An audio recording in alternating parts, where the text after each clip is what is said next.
The adventure begins in 1972 right here. This is the fence I have to climb. It is exactly today like it was then. We climb here, me and a couple of my friends.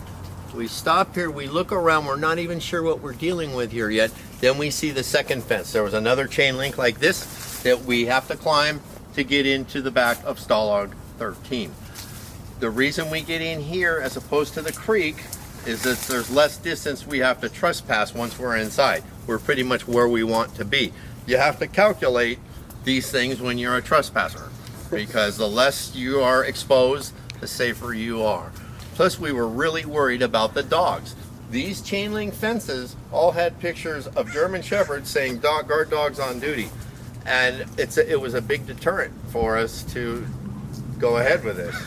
So this area is where it started. This adventure started 50 years ago. Here we are 50 years later to complete this adventure and to recover an ancient heirloom that this area is going to be developed.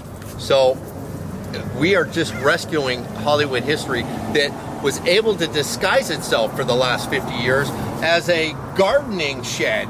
That's the only reason it still stands, is because people thought it was a gardening shed. It's Hollywood history at its best, and nobody knows it. And so here we are today to collect the mirrors and salvage this piece of history for everyone to know.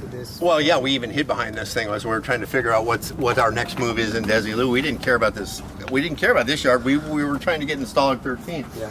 So the first time we came in here, we didn't get attacked by his dogs, so we played around in here and we saw this. We didn't know what it was. It was nighttime.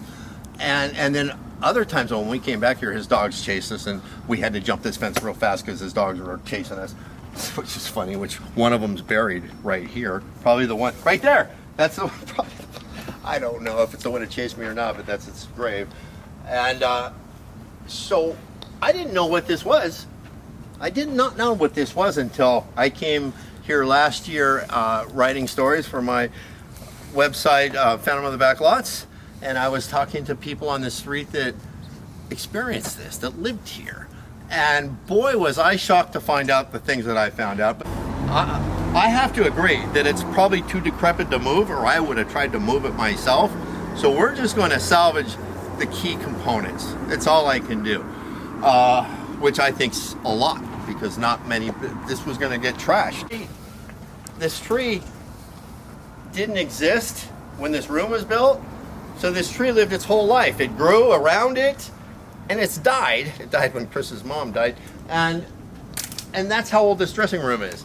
The whole life of this tree happened. It grew, full, lived, died, and this dressing room is still here.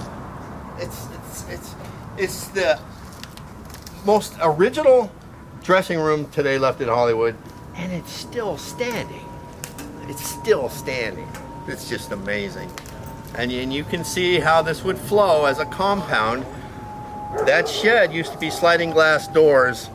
Out of the living room, you go to your koi pond, and from there you get ready, and you're picked up by carriage and brought to your stages.